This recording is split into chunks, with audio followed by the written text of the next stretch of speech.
ഇന്ന് നമുക്കൊരു പുളിശ്ശേരി ഉണ്ടാക്കി നോക്കാം. അതിന്റെ അരപ്പ് തയ്യാറാക്കാനായിട്ട് 2 കപ്പ് തേങ്ങ, 10-15 കാന്താരി, ഒരു വലിയ പീസ് ഇഞ്ചി, 8-10 ചുവന്നുള്ളി, 5-6 അല്ലി വെളുത്തുള്ളി, ഒരു നുള്ളു ജീരകം ഇത്രയും അരച്ചു വെച്ചിട്ടുണ്ട്.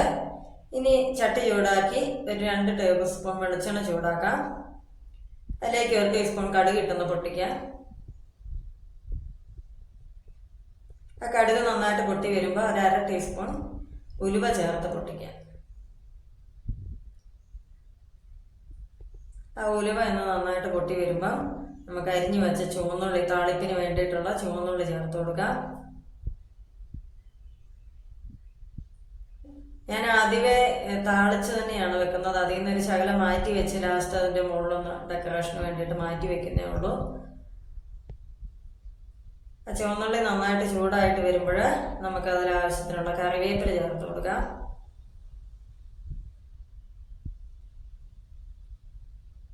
ഒരു 2-3 വറ്റൽമുളകും കൂടെ ചേർത്ത് കൊടുക്കാം. ഞാൻ അതിൻ്റെ അരി അധികം ചേർത്തിട്ടില്ല, അത് മാറ്റി വെച്ചിട്ടുണ്ട്. അത് ചൂടായിട്ട് വരുമ്പോൾ നമുക്കതിലേക്കൊരു 1/2 ടീസ്പൂൺ മുളക് പൊടി ചേർത്ത് കൊടുക്കാം. ഒരു 1/2 ടീസ്പൂൺ മഞ്ഞൾപ്പൊടിയും കൂടെ ചേർത്ത് കൊടുക്കുന്നുണ്ട്. ലോ ഫ്ലെയിമിൽ വെക്കണം കേട്ടോ, ഇല്ലെങ്കിൽ ഈ പൊടി കരിഞ്ഞു പോവും. അതിനുശേഷം അതിലേക്ക് നമുക്ക് തയ്യാറാക്കി വെച്ചിരിക്കുന്ന ആദ്യമേ തയ്യാറാക്കിയ അരപ്പ് ചേർത്ത് കൊടുക്കാം. അരപ്പൊന്ന് അത്യാവശ്യം ഒന്ന് തിളച്ച് വരുമ്പോഴത്തേക്കും അതിന് ഉപ്പ് ചേർത്ത് കൊടുക്കാം. ഞാനിപ്പോൾ ഒരു 2 ടീസ്പൂൺ ഉപ്പ് ചേർക്കുന്നുണ്ട്. ഇനി ഉപ്പ് ആവശ്യമുണ്ടെങ്കിൽ നമുക്ക് ലാസ്റ്റ് ചേർത്ത് കൊടുക്കാം. അരപ്പ് നന്നായിട്ടൊന്ന് ഇളക്കി ഒന്ന് തിള വരുന്നവരെ വെയിറ്റ് ചെയ്യാം. അരപ്പ് നന്നായിട്ട് തിളച്ചിട്ടുണ്ട്. അതിലേക്ക് നമുക്ക് വേവിച്ച് വെച്ച വെള്ളരിക്ക, ഒരു മീഡിയം സൈസ് വെള്ളരിക്ക ഞാൻ അതിലേക്ക് ചേർത്ത് കൊടുത്തിട്ടുണ്ട്.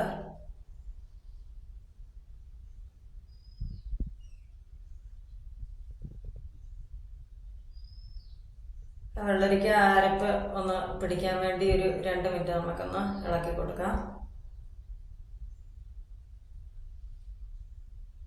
അത് നന്നായിട്ട് തിളച്ചിട്ടുണ്ട് അരപ്പ്. ഇനി 1 ലിറ്റർ തൈര് ഞാനതൊന്ന് വെള്ളം ചേർക്കാതെ ഒന്ന് അടിച്ചു വെച്ചതാണ്, അതും കൂടെ ചേർത്ത് കൊടുക്കാം. ഇപ്പോഴും തീ ലോ ഫ്ലെയിമിൽ ഇരിക്കണം, ഇല്ലെങ്കിൽ ആ തൈര് ചിലപ്പം പിരിഞ്ഞു പോകും നമ്മൾ ഹൈ ഫ്ലെയിമിൽ വെച്ചിട്ട് തൈര് ഒഴിച്ച് കൊടുത്തിട്ടുണ്ടെങ്കിൽ. ഇനി പോരാത്ത ഉപ്പും കൂടെ ഇട്ട് ഒന്ന് നന്നായിട്ട് മിക്സ് ചെയ്യാം. ഇനി അധികം തിളക്കണ്ട.